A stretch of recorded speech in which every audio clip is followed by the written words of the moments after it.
No adágio popular, o pastor Arival perde um amigo, mas não perde a piada, né? Muito bem, abra sua Bíblia comigo, por gentileza, em Atos dos Apóstolos, capítulo 16.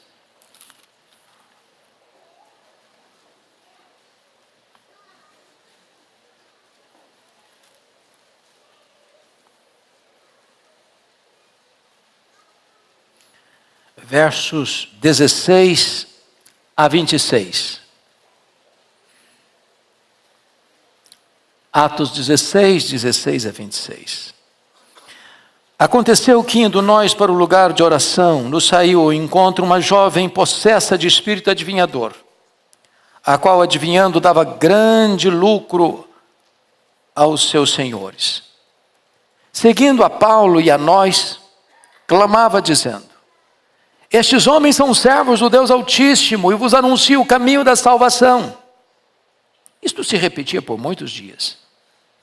Então Paulo, já indignado, voltando-se, disse ao Espírito: em nome de Jesus Cristo, eu te mando, retira-te dela. E ele, na mesma hora, saiu. Vendo seus senhores que se lhes desfizera a esperança do lucro, agarrando em Paulo e Silas, os arrastaram para a praça à presença das autoridades. E levando-os aos pretores, disseram: estes homens, sendo judeus, perturbam a nossa cidade, propagando costumes que não podemos receber nem praticar, porque somos romanos.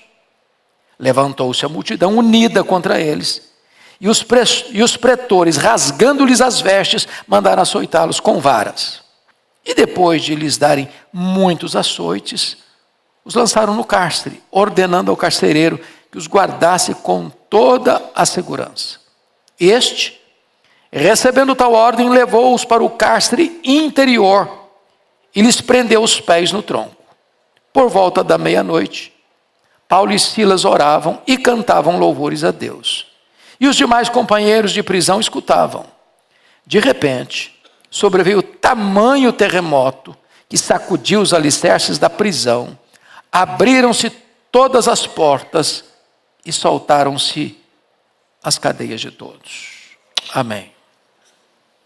Eu quero conversar com vocês hoje sobre o tema como cantar à meia-noite.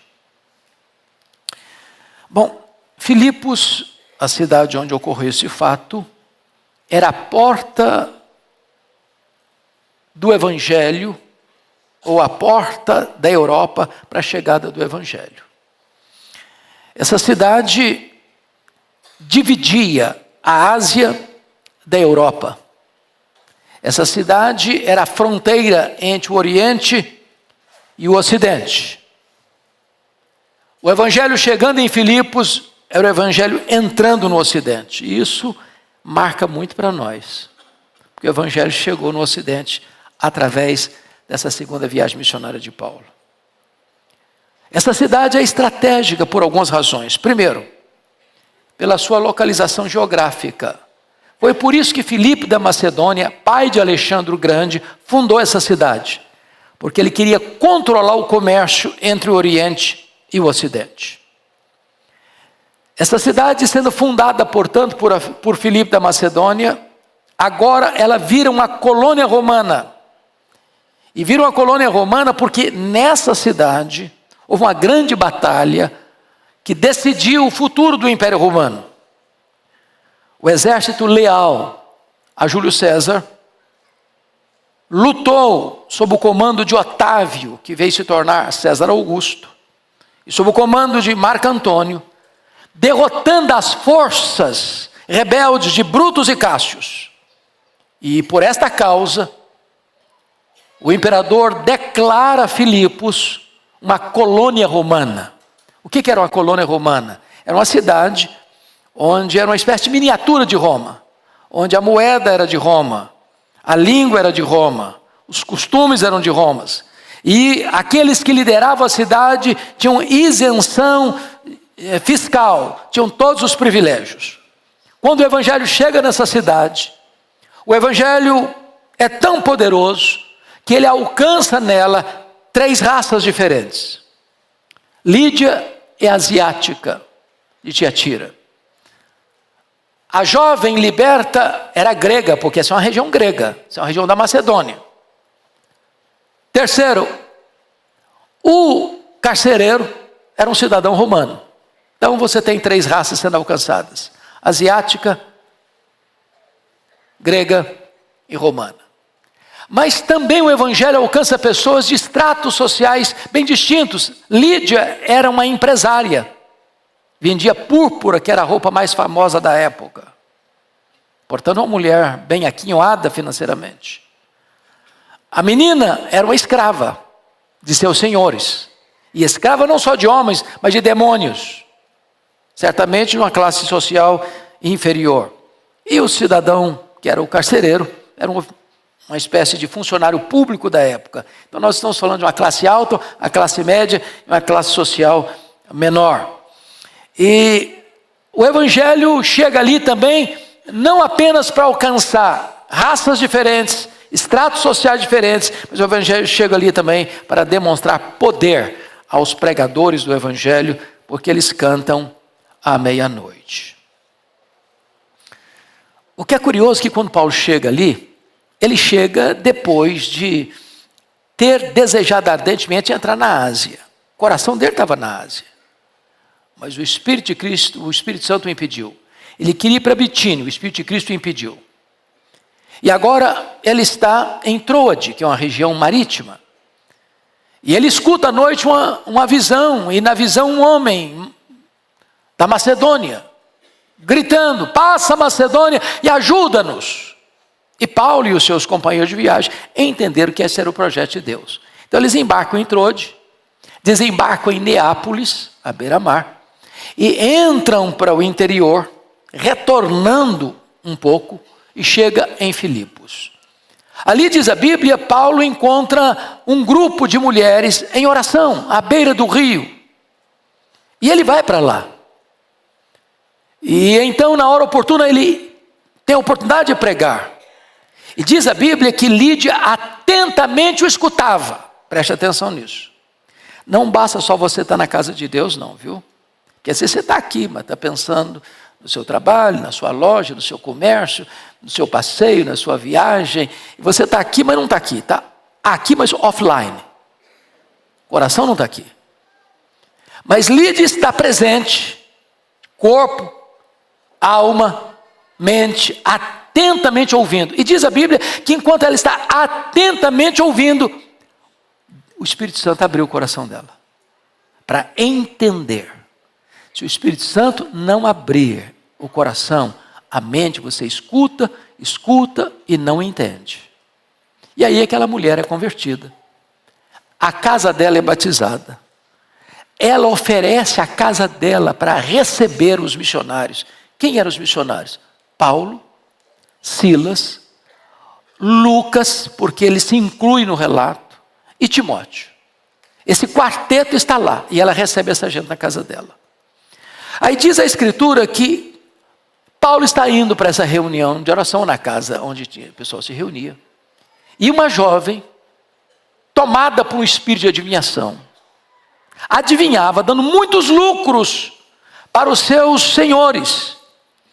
E de repente essa moça começa a seguir Paulo. E a seguir os companheiros de Paulo. Versículo 17, seguindo a Paulo e a nós. Quando diz a nós, quem está escrevendo é Lucas, então ele está se incluindo. Ele está junto. E o que essa moça dizia? Não, ela não dizia, aclamava: esses homens são servos do Deus Altíssimo e vos anunciam o caminho da salvação. Certíssimo, é isso mesmo. Esses homens são servos do Deus Altíssimo e anunciam o caminho da salvação. E diz o texto que isso foi por vários dias, por muitos dias, todo dia a mesma ladainha. Esses homens são servos do Deus Altíssimo e eles anunciam o caminho da salvação. Chegou a hora que Paulo ficou irritado. Mas irritado por quê? Se a moça está falando que é verdadeiro. Irritado porque Deus não precisa de testemunhos de demônios para afirmar a verdade. Deus não aceita testemunho de demônios. Então Paulo dá uma ordem peremptória. E qual é a ordem? Versículo 18: em nome de Jesus Cristo eu te mando, retira-te dela. E ele na mesma hora saiu. Ou seja, demônio não é mito, demônio não é lenda, demônio não é espantalho, demônio é um ser espiritual, real, concreto, que tem algumas características, por exemplo, adivinhação. Dava lucros, porque adivinhava. Era verdade, gente ganhava dinheiro explorando aquela moça. E em virtude disso, diz a Bíblia, que os senhores que vendo o seu lucro fugir das suas mãos, agarraram Paulo. Levaram Paulo aos pretores, com algumas acusações, açoitaram Paulo e Silas, botaram Paulo e Silas numa prisão terrível, terrível. E agora eu quero que você preste bem atenção comigo em alguns aspectos. Que acusação levantaram contra Paulo? Primeiro, acusação racial, versículo 20. Levando-os aos pretores, disseram: esses homens são judeus. Quando são judeus, eles estão dizendo: olha, esses camaradas aqui são de uma raça que nós achamos que não tem tanto prestígio assim. Então isso é preconceito racial. Segundo, eles levantaram a questão de ordem, versículo 20, olha aí ainda. Esses homens perturbam nossa cidade. Na verdade, não estão perturbando. Eles não estão perturbando a cidade, eles estão resolvendo um problema de uma mulher escrava que está sendo usada pelos demônios para dar lucro aos seus senhores. Terceira acusação, uma questão religiosa, versículo 21. Propagando costumes que não podemos receber nem praticar, porque somos romanos. Paulo não é pregador de costumes. Paulo não é pregador de rituais, apenas de hábitos e costumes. Não, ele está lá pregando o evangelho. Então são 3 acusações perigosas contra esses homens de Deus. E então, precisamos admitir uma coisa. Onde Paulo chegava como missionário, a situação era transtornada mesmo. Por exemplo, quando eles chegaram em Tessalônica, que era a capital da Macedônia, foi dito: aqueles que têm transtornado o mundo chegaram também aqui. A pergunta é: será que nós chegamos em algum lugar e as coisas mudam? A nossa presença produz impacto? Quando Paulo chegou em Atenas, a capital intelectual do mundo, está escrito lá que toda a cidade, os residentes que moravam na cidade, de outra coisa não cuidavam senão falar das últimas novidades que Paulo pregava. Poder da presença de Deus na vida desses homens. Mas eu quero então agora destacar alguns pontos para a nossa edificação. Primeiro, eles foram presos por terem desfeito a esperança de lucro que lucravam com aquela feiticeira. O evangelho desmancha esquemas de mentira, de opressão, de escravidão na vida das pessoas. Segundo, eles foram presos injustamente, porque a acusação é que eles estavam perturbando a cidade. E eles não estavam perturbando a cidade, eles estavam pacificando a cidade. O evangelho traz libertação, restauração, salvação, equilíbrio, mas a acusação ao contrário, é uma acusação injusta. Eles eram ministros da reconciliação e não perturbadores da cidade. Eles não estão pregando costumes, estão pregando o evangelho. Terceiro, a acusação é não só falsa, mas eles foram açoitados de forma ilegal. Versos 22, 23 e 24, 22, 23 e versículo 37 retratam isso, porque depois quiseram se livrar de Paulo. Versículo 37, Paulo diz assim: sem ter havido processo formal contra nós, nos açoitaram publicamente e nos recolheram ao cárcere, sendo nós cidadãos romanos, querem agora as ocultas lançar-nos fora. Não será assim, pelo contrário, venham eles pessoalmente e nos põem em liberdade. Ou seja, eles eram cidadãos romanos, eles não podiam ser açoitados. Então, não apenas era injusta a acusação, como a prisão deles e o açoite que receberam era também ilegal. Pois bem, preste atenção agora, que o texto diz no verso 23 e 24, que eles foram levados para o cárcere interior e lhes prendeu os pés no tronco. O que significa isso? Eu tive o privilégio do ano passado ir à cidade de Filipos. Eu fiquei impressionado com a cidade, porque ela está encurralada por montanhas, e aquelas montanhas do lado ocidental dividem a Europa da Ásia. Nessa montanha do lado de cá é uma rocha imensa, onde no meio dessas duas ficava a grande praça, onde eles foram açoitados. E essa prisão de que ele está aqui se referindo é uma prisão cavada na rocha, na montanha. E a prisão romana tinha 3 departamentos. Primeiro, o chamado comuniora, era uma prisão onde o preso podia ter ar fresco e podia ter luz. Era a primeira parte da prisão, mesmo cavado na rocha. A segunda área da prisão era a interiora. A interiora era um local onde não tinha luz, onde não tinha ar fresco.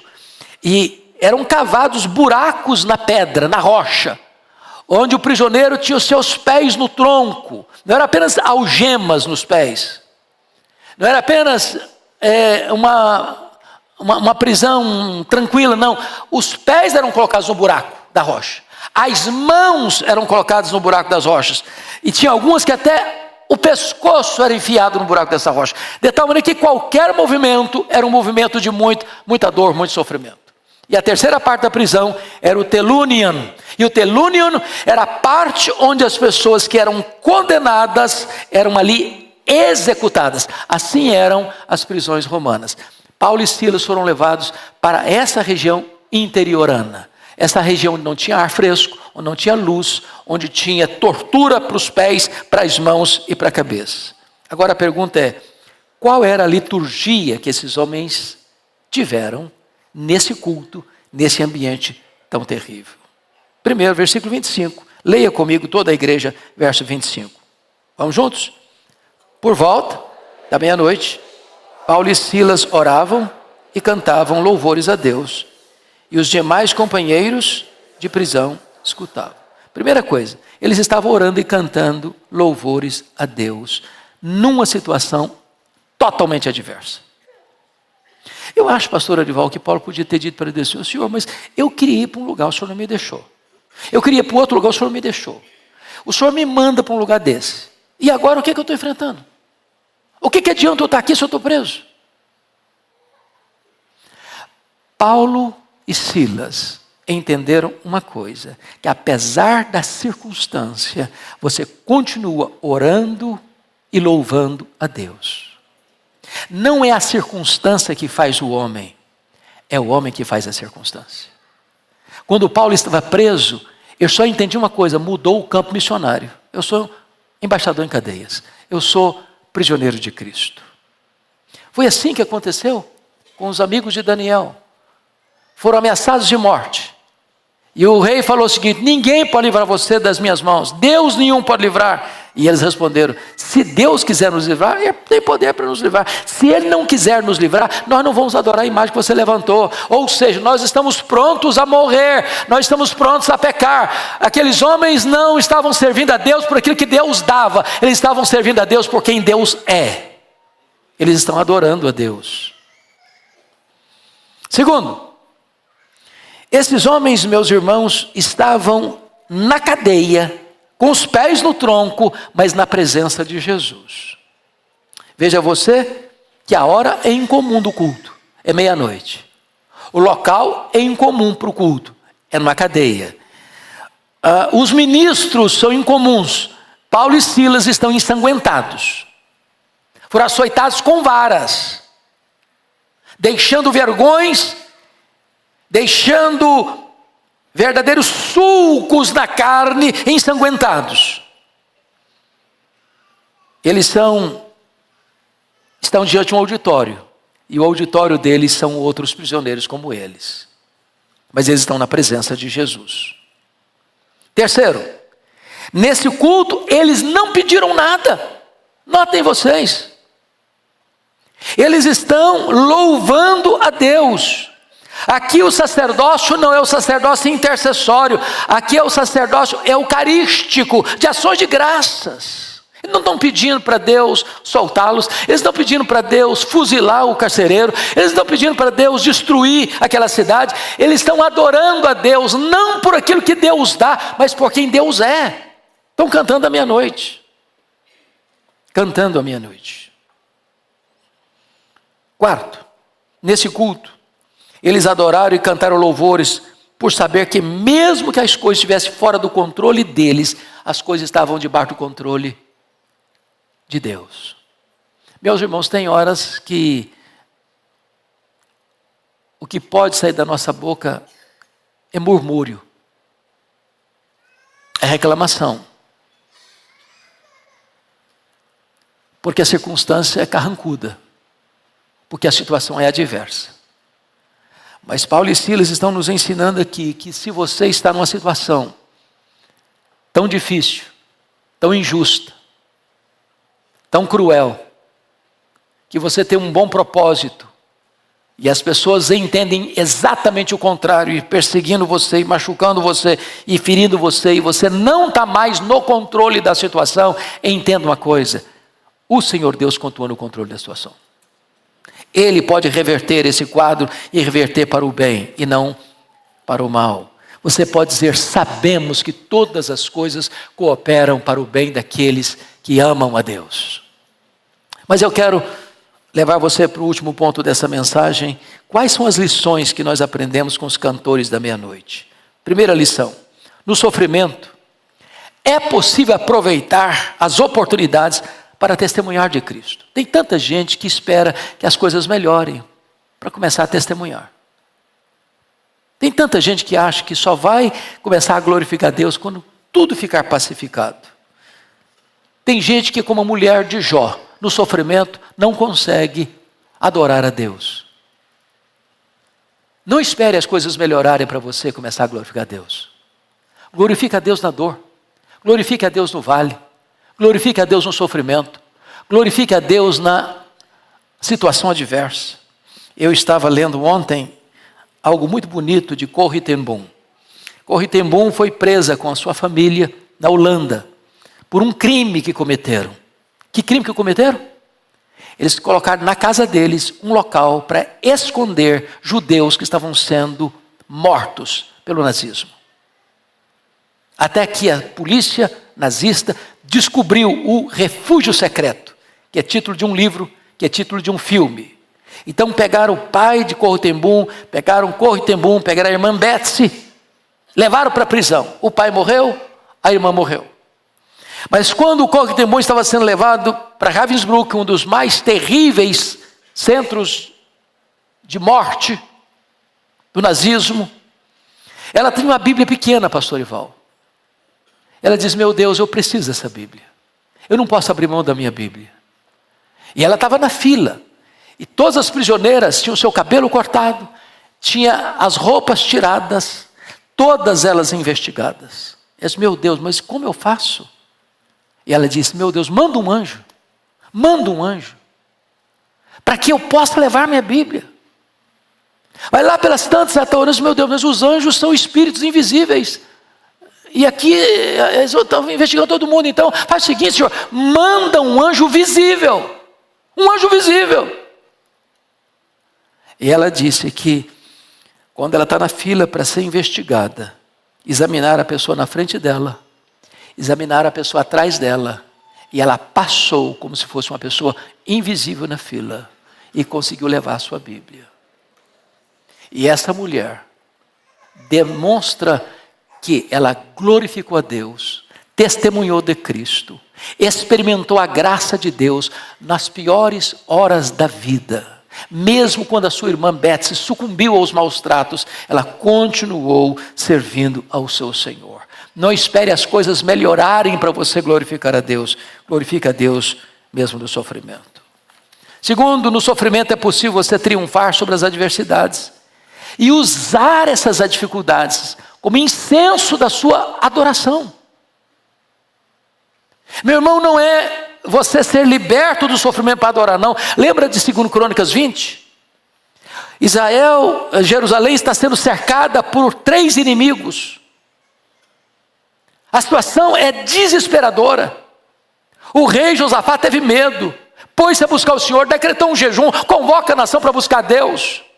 E o Senhor Deus diz para ele, essa batalha não é sua, essa batalha é minha. E em vez de você preparar um poderoso exército, você vai preparar um coral. E diz a Bíblia que, enquanto o coral está cantando na frente do exército, começando eles a cantar, pôs o Senhor emboscada contra os inimigos, e eles foram desbaratados.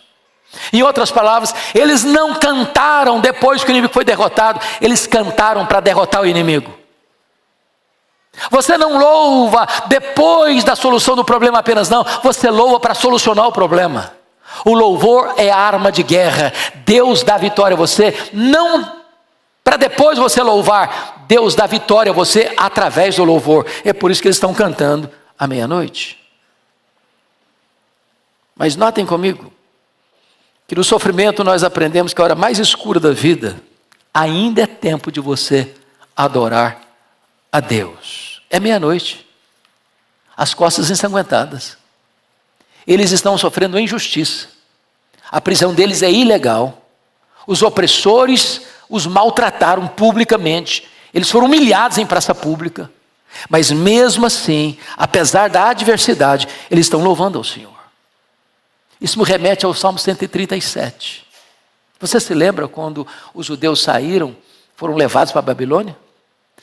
Daniel louvou a Deus na Babilônia, mas o povo chegou lá nas margens do rio, botaram as harpas nos salgueiros, se assentaram e choraram.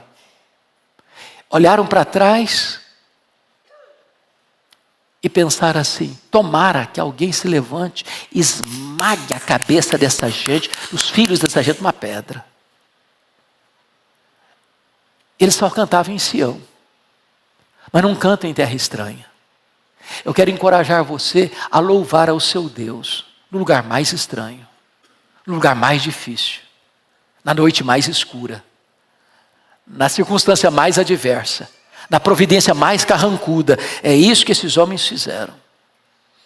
Quero levar a você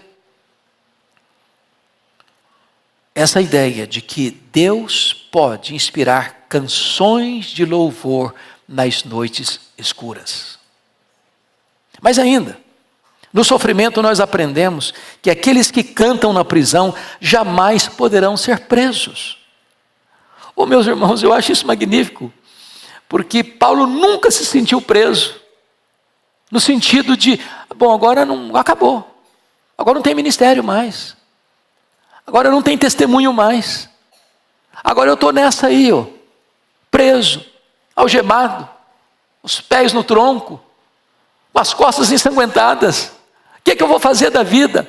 Não, querido, se você está diante do Deus eterno, você nunca poderá ser preso. Mesmo preso fisicamente, você está livre para cantar, para orar, para glorificar a Deus. Isso levou Viktor Frankl, o pai da logoterapia, que também foi preso num campo de concentração, a afirmar o seguinte: a liberdade interior é o único bem que os homens não podem tirar de você. Você nunca, nunca, nunca será preso se você entender que você é o capitão da sua própria decisão. Eles falam mal de você, você fala bem deles. Eles machucam você, você glorifica a Deus por eles. Você está numa situação difícil, você canta meia-noite. Você não terceiriza as suas ações, ou as suas reações, ou os seus sentimentos, ou as suas palavras. Você glorifica a Deus apesar da crise, apesar das dificuldades. Mas,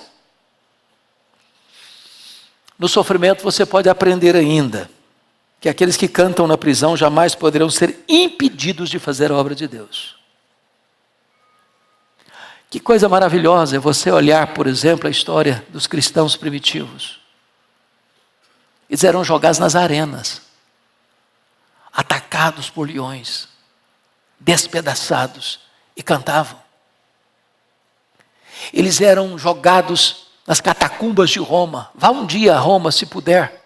Visite as catacumbas de Roma. São quilômetros e quilômetros e quilômetros de avenidas cavadas no subsolo. E eles viviam ali, e eles adoeciam ali, e eles eram enterrados em gavetas nessas catacumbas, nesses túneis. E apesar das adversidades mais cruéis, eles louvavam a Deus.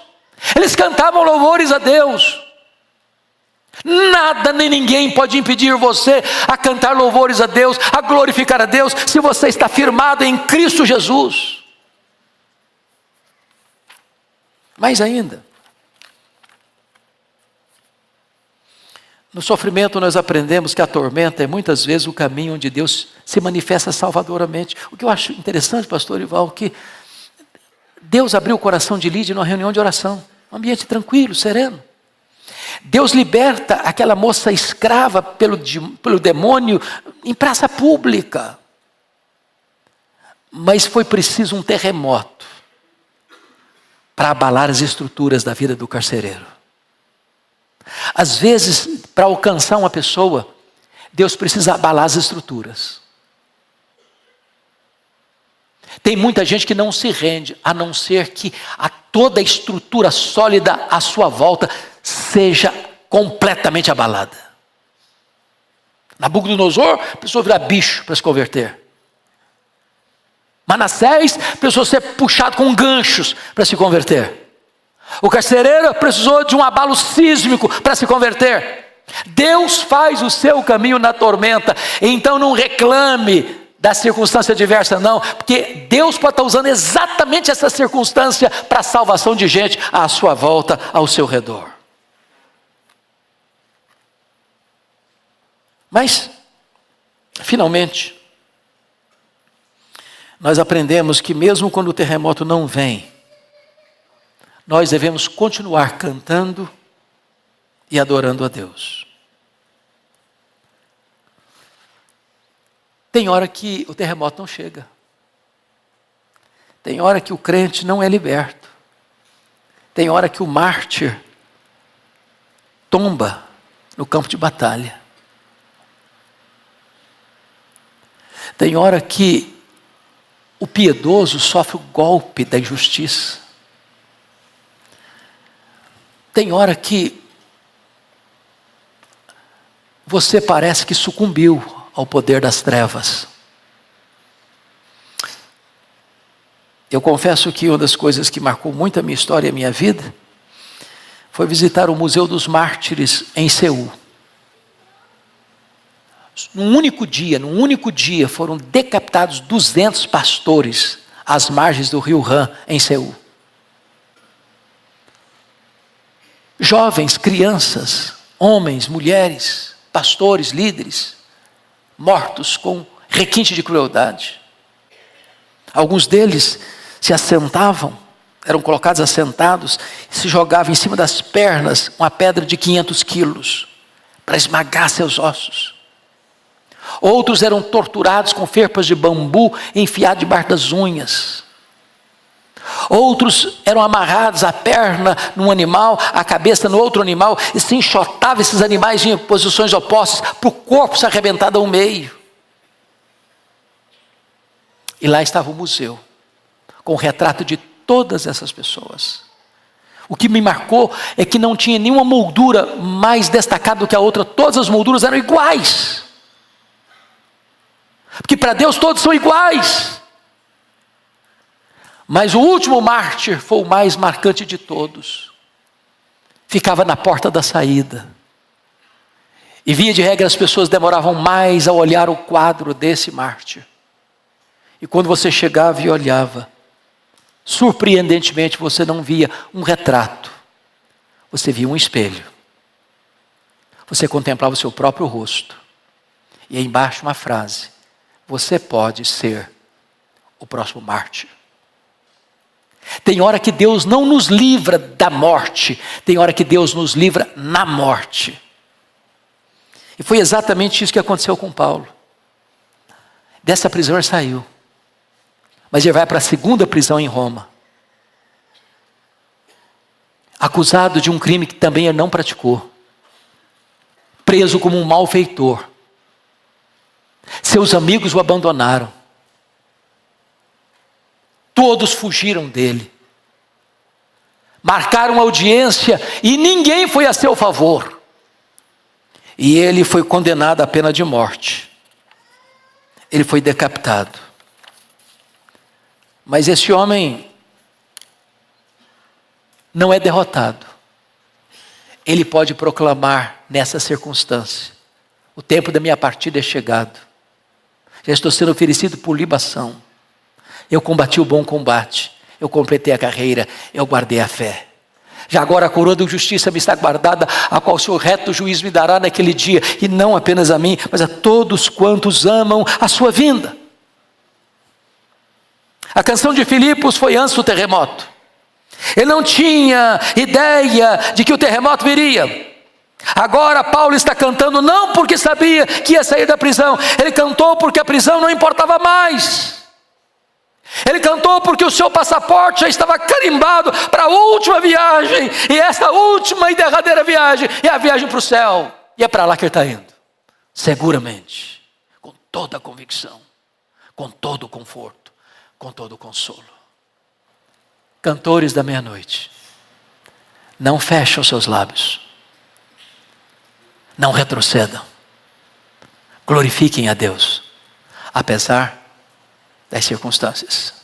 Haverá momentos que Deus dará o livramento, haverá outros momentos que Ele vai nos dizer: chega, filho, vem para casa, toma posse da sua herança eterna, que eu preparei para você desde a fundação do mundo. Que o Senhor nos abençoe.